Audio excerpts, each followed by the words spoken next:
you've been one of the few that I feel like has been very critical of Juan Soto. We got to see Juan Soto in San Diego. We had a chance for him, obviously, to be here, and Padres went on a run with him in 2022 and then didn't make the playoffs in 2023.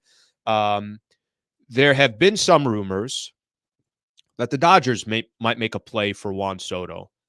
I saw some numbers this morning that I think it was 13 years and 600 and change or something along those lines. What do you think? How aggressive do you think the Dodgers should be at making a run specifically at Juan Soto? I think there's no doubt Juan Soto is a tremendously gifted hitter. He's not a complete ball player. He's a very average at best outfielder.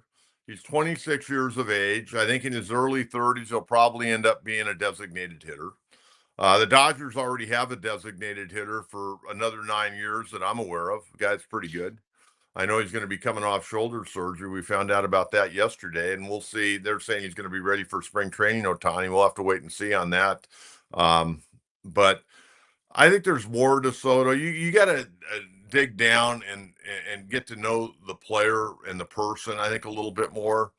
And I think if they do that, they've got to figure out if they sign him, can he conform to be a Dodger or could he, be a Padre?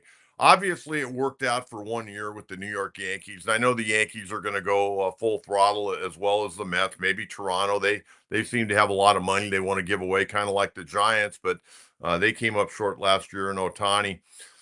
Soto was a very interesting guy here when he was in San Diego, Alan. In between innings, a lot of people won't even talk about this, but I'll talk about it because it's not gonna. I'm not gonna get fired for talking about it. Okay, Juan Soto in between innings would go into the dugout, go into the clubhouse, get his telephone, and then go in the batting cage and watch the game on TV. I don't know who he was texting. I don't know who he was talking to. And then, with a couple outs, he'd go back into the clubhouse and put his phone down, go back into the dugout, and then, resume playing. Obviously, he was playing for a contract, and he didn't want to meet with Bob Melvin, the manager, one-on-one. He always wanted to make sure he had representation, namely Scott Boras, at his side anytime that the manager would want to talk to him about something. I've said all along, I think it was addition by subtraction with Juan Soto. And I think the Padres ended up getting some really good pieces. I mean, Sure.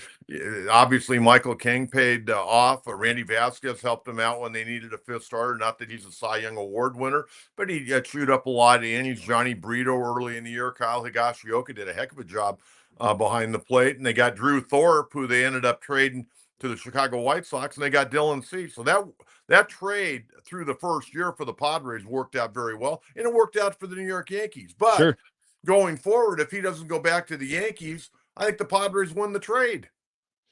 Yeah, it's funny as I look at some of the comments here, and I think it's very natural for a fan base to say, "Oh my gosh, look at that player! Absolutely, you're crazy not to want Juan Soto." But I'll read some of these here. Ivan Soto's a mercenary. Forget that guy. He's a DH. Lance, don't want Soto. Um, Here's another one here. This more kind of having to do with the balance of power should go elsewhere. MLB needs more balance. Soto will stay in New York. He'll go to one of these teams either way. Big pass on Soto. Soto looks more about himself.